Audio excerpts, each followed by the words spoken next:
Era una tarde silenciosa en Polanco, cuando justo en medio de una reunión con inversionistas millonarios, una joven empleada doméstica se desmayó frente a los ojos de uno de los hombres más poderosos de México.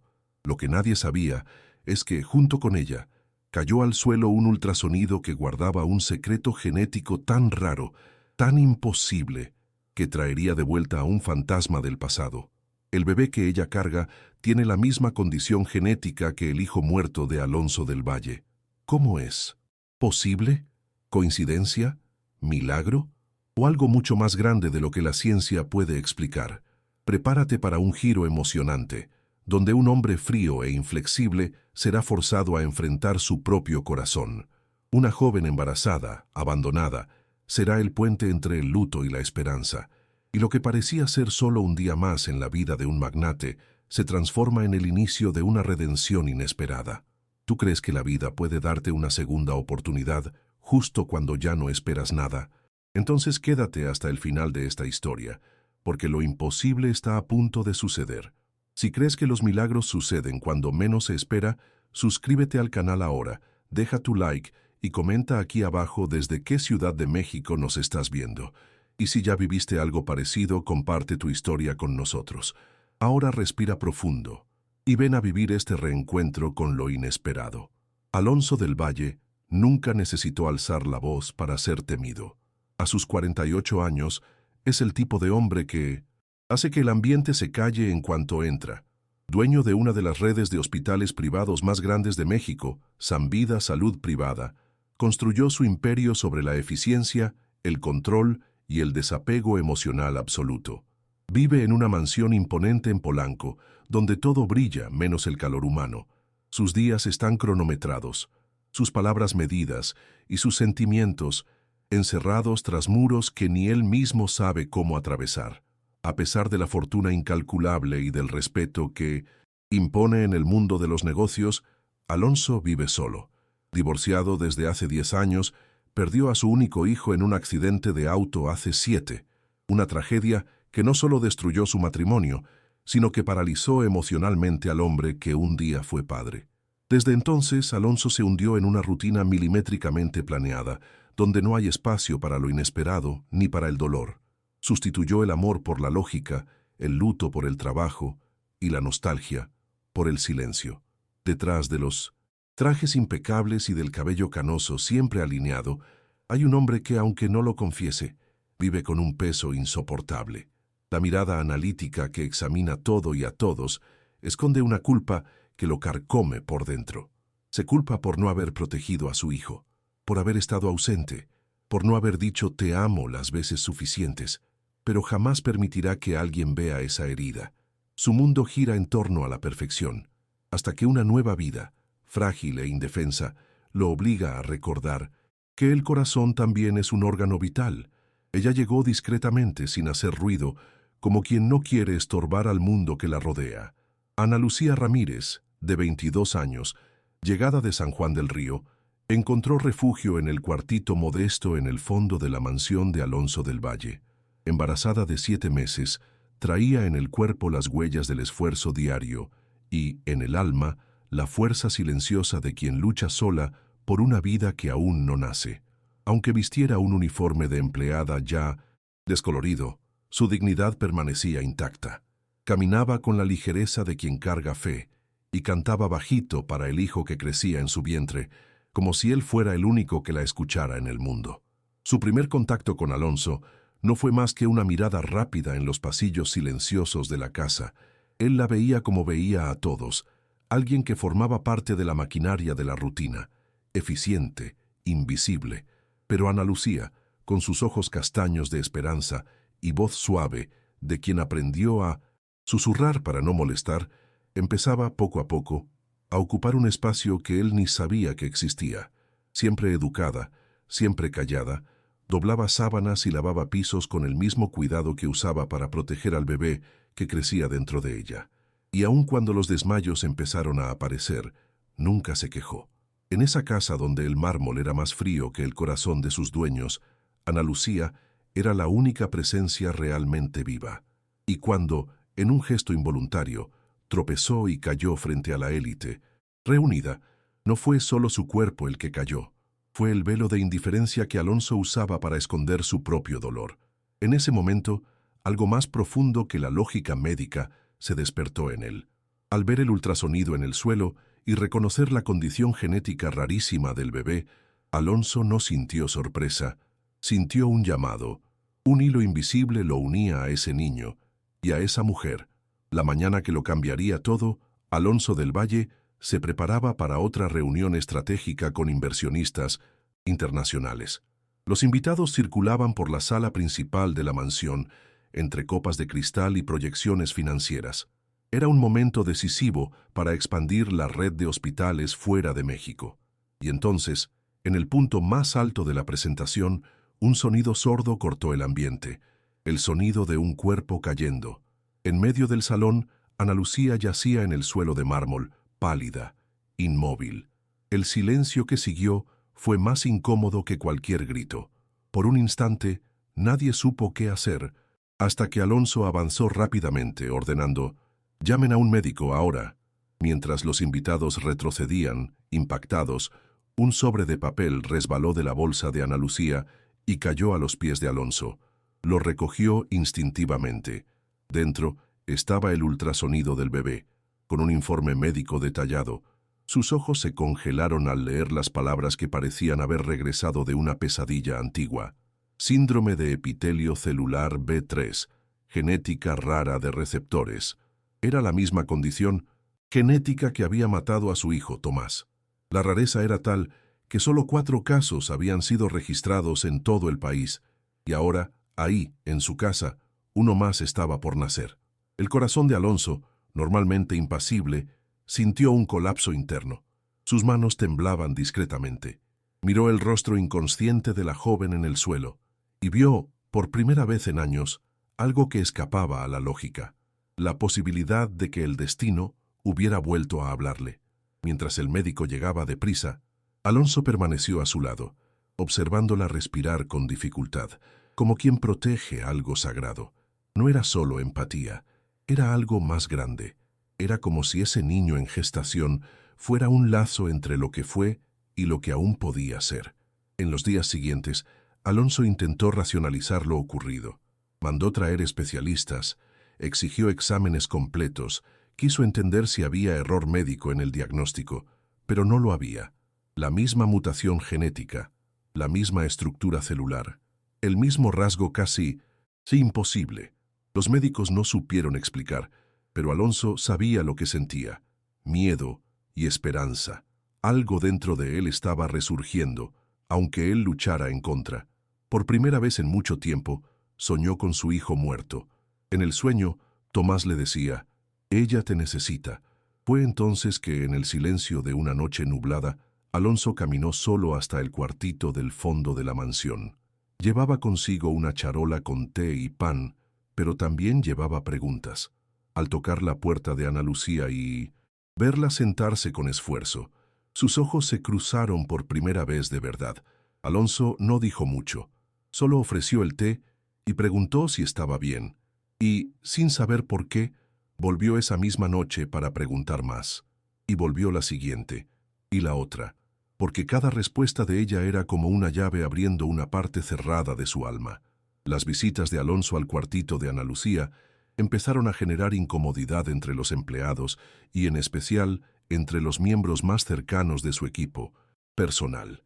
El jefe de seguridad, los choferes, hasta la ama de llaves más antigua, todos comentaban en susurros el inusual vínculo que se formaba entre el patrón y la joven empleada. Un empresario como Alonso, acostumbrado a mantener distancia y autoridad, ahora se sentaba en un banco sencillo y escuchaba, en silencio, historias de infancia de una mujer venida del interior. Los rumores empezaron a esparcirse. Para unos era compasión, para otros un escándalo inminente.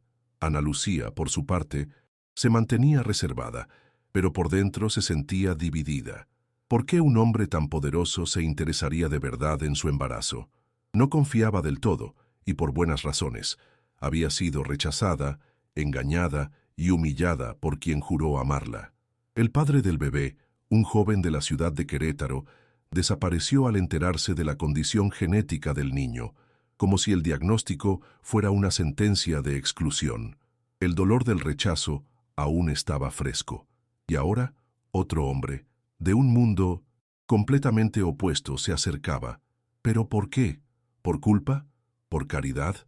¿O había algo más?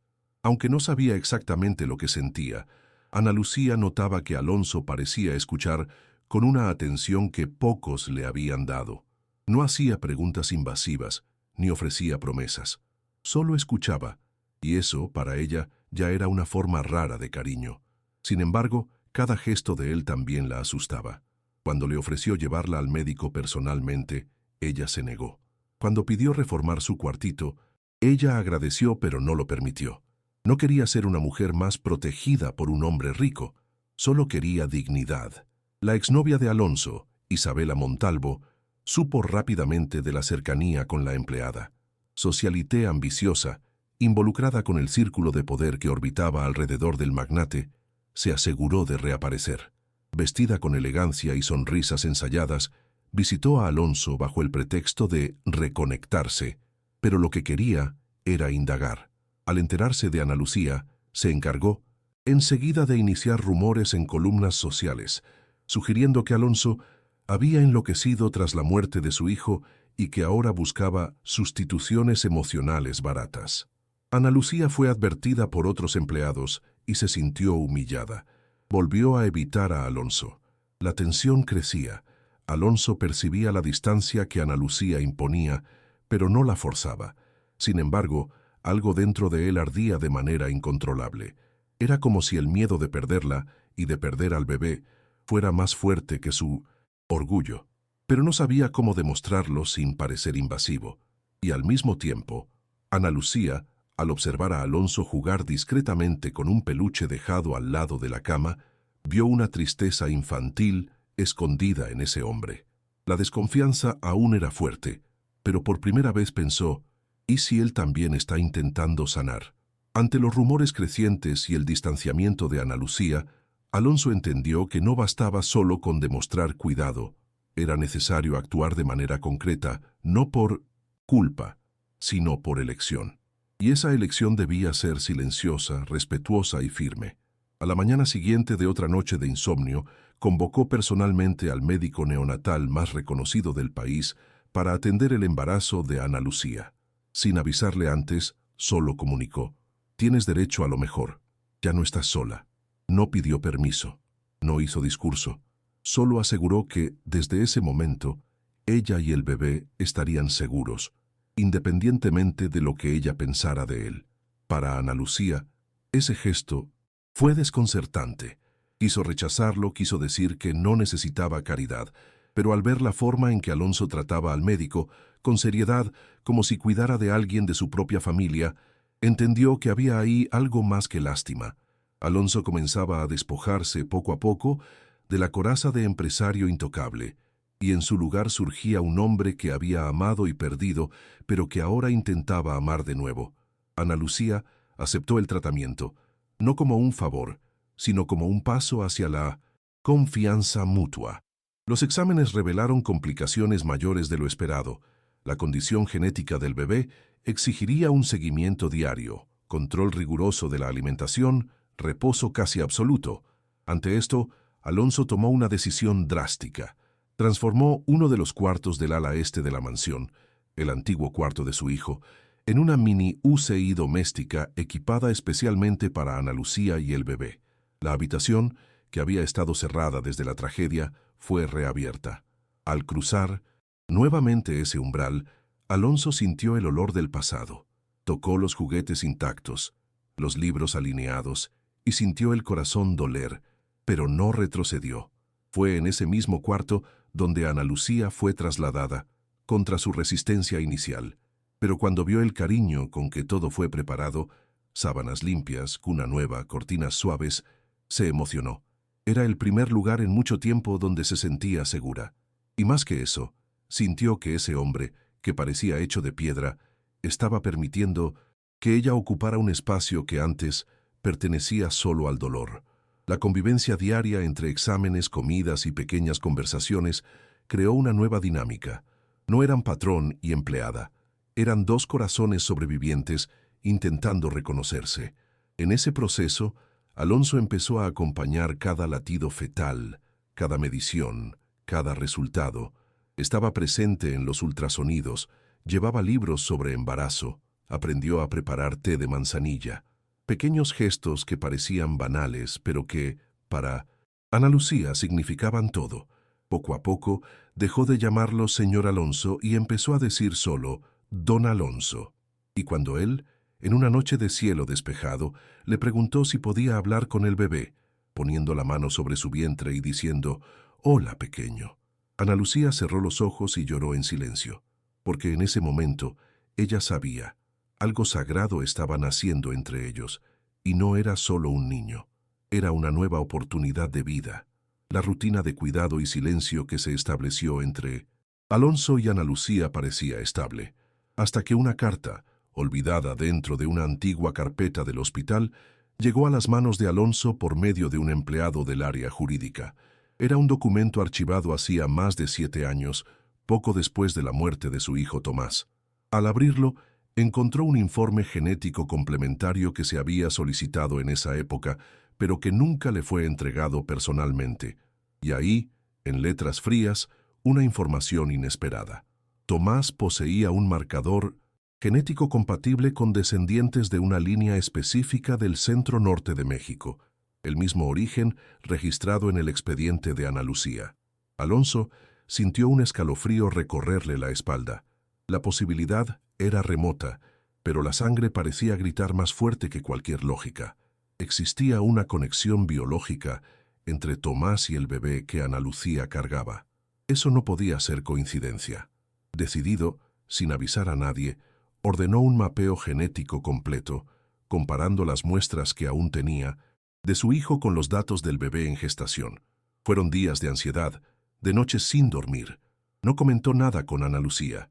No quería asustarla, pero sentía, cada vez con más fuerza, que lo que los unía era más que empatía. Era sangre, era destino. El resultado llegó en una mañana gris. Alonso abrió el sobre con manos temblorosas, y la confirmación estaba ahí. El bebé que Ana Lucía cargaba poseía un grado de compatibilidad genética que indicaba un lazo familiar directo con Tomás. No era posible saber exactamente cómo, pero los especialistas concluyeron. Existía una conexión de linaje. Eso indicaba que Ana Lucía, o el padre del bebé, tenían algún grado de parentesco con la familia de Alonso. Lo que parecía improbable ahora se convertía en una revelación casi mística. De alguna forma, el hijo que perdió estaba ligado al niño que estaba por nacer. Alonso respiró hondo. Por primera vez en años, lloró solo en su oficina. Aquello lo cambiaba todo, pero al mismo tiempo no cambiaba nada, porque lo que sentía por Ana Lucía y por el bebé ya era real, antes incluso de cualquier examen. Sin embargo, ahora había algo más profundo en juego. La vida le entregaba, de manera misteriosa, la oportunidad de reconstruir su familia. No por la vía tradicional, sino por un camino que mezclaba dolor, esperanza y un tipo de milagro que no se explica, solo se siente. La revelación no era solo científica, era espiritual. ¿Te está gustando esta historia? Si te ha tocado el corazón, deja tu like y suscríbete al canal. Queremos saber, ¿crees que hay conexiones que van más allá de la sangre? Comenta aquí abajo y comparte esta historia con alguien que necesita esperanza. Ahora continuamos. Era una noche de otoño violento en la Ciudad de México. Rayos cortaban el cielo como advertencias divinas. El viento soplaba entre las ventanas de la mansión con furia y las ramas de los árboles golpeaban los vidrios como dedos impacientes. Dentro del cuarto preparado para Ana Lucía, la alarma de la incubadora portátil sonó de forma insistente. Ella se retorcía de dolor, con las manos presionando el vientre. La bolsa se había roto antes de tiempo. Sola, sin poder gritar, intentó alcanzar el celular. El pánico la invadía. El bebé estaba a punto de nacer, y ya no tenía más tiempo. Al percibir la agitación en el ala este, Alonso corrió. Entró en la habitación y encontró a Ana Lucía con los ojos llenos de lágrimas, luchando por mantener la conciencia. Sin esperar ayuda médica, la tomó en 1900 brazos como un padre desesperado y la llevó hasta el coche. No quiso chofer, no quiso ambulancia. Él mismo condujo por las calles inundadas mientras ella lloraba y gemía. En cada curva murmuraba: «Aguanta, por favor, ya casi llegamos». La tormenta parecía un reflejo de la urgencia interna de Alonso, como si el universo estuviera probando hasta dónde estaba dispuesto a luchar, esta vez hasta el final. Llegaron al hospital de la red San Vida, donde el equipo ya aguardaba gracias a una llamada de emergencia hecha minutos antes. Ana Lucía fue llevada deprisa al quirófano. La médica responsable, la doctora Gálvez, advirtió a Alonso: el parto sería de alto riesgo. Habría una decisión médica crítica. O se priorizaba la vida del bebé o la de la madre. Alonso palideció. Sentado afuera, sumido en el mismo desespero que lo invadió años atrás, sintió la garganta secarse. Pero esta vez la historia no se repetiría. Entró a la sala de cirugía, vistiendo la bata de emergencia, y sostuvo la mano de Ana Lucía, que con voz débil suplicó: «Salve a mi hijo, aunque yo no me quede aquí». Fue el instante que rompió todas las barreras emocionales de Alonso. Apretó su mano con firmeza y dijo: «Nadie va a morir hoy». Y con los ojos llenos de lágrimas, miró al equipo médico y ordenó: «Háganlo todo, por ambos». La cirugía duró más de 1 hora. El corazón del bebé oscilaba. Ana Lucía perdió mucha sangre. Pero entonces, el sonido más esperado de la noche resonó. El llanto de un recién nacido. Fuerte, vivo, milagroso. Alonso cayó de rodillas. Las lágrimas caían sin resistencia. Ana Lucía aún estaba inconsciente, pero viva. Y él, con el bebé en brazos, entendió que en ese momento todo había cambiado. La emoción de sostener a ese niño era diferente a todo. El bebé tenía los ojos entrecerrados, la nariz delicada y la misma sutil marca de nacimiento que Tomás había tenido. Alonso lo abrazó contra su pecho y dijo: «Bienvenido, Tomás». No como sustitución, sino como continuación, como un nuevo comienzo. El hombre que antes ya no sabía sentir ahora renacía con ese llanto. Y al salir de la sala de parto con el bebé en brazos, los pasillos del hospital, antes fríos y silenciosos, parecían respirar con él. La vida había vencido. Y con ella, la promesa de que el amor puede, sí, sanar el más profundo de los duelos. En las semanas que siguieron al nacimiento de Tomás, la mansión de Alonso del Valle ganó sonidos que hacía mucho no se escuchaban. Risas suaves, llantos de bebé, canciones de cuna. El ambiente antes marcado por mármol y silencio ahora estaba lleno de vida. Alonso, fiel a la promesa que se hizo a sí mismo en esa sala de cirugía, inició el proceso legal de coadopción compartida del niño. No como un gesto de caridad, sino como el acto de un hombre que reconoció que la familia no se hace solo de sangre, sino de presencia, elección y amor.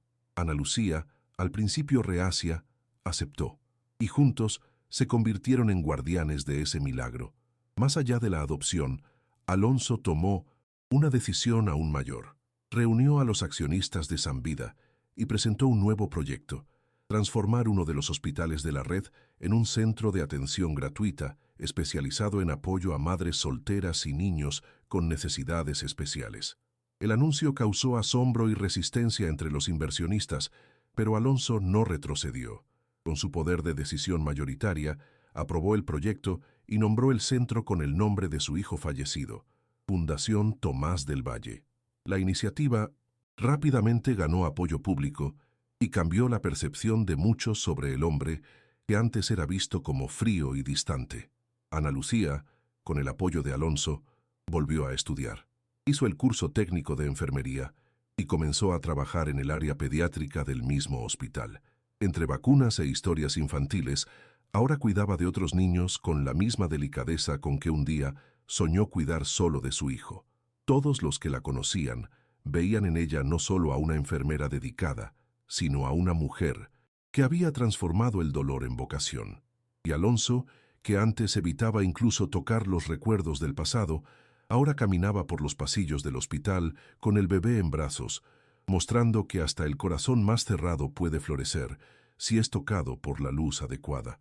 3 años pasaron. El jardín de la mansión en Polanco ahora es escenario diario de carreras infantiles, carcajadas y juegos con pelotas de colores. Tomás, con sus rizos castaños y ojos curiosos, corre entre otros niños, adoptados que encontraron ahí un hogar de acogida. Alonso y Ana Lucía, ahora oficialmente casados, observan desde la terraza con ojos llenos de paz. En esa tarde dorada, una nueva joven embarazada llega a la casa, venida del interior, sola, con la misma mirada de esperanza que Ana Lucía cargaba años atrás. Es recibida con una sonrisa y un abrazo, porque en esa casa el amor no es solo recuerdo, es práctica, es legado. Y continúa. Si esta historia tocó tu corazón, deja una aquí en los comentarios. ¿Crees que una nueva vida puede sanar heridas antiguas? ¿Has presenciado un reencuentro que parecía imposible? Comenta aquí abajo. A veces, es en el lugar más improbable donde encontramos una nueva familia. Dale like si crees en el poder de la compasión para transformar el mundo. Y si quieres escuchar más historias que restauran la fe en la humanidad, suscríbete ahora al canal, porque el amor, cuando se comparte, puede renacer incluso en las ruinas.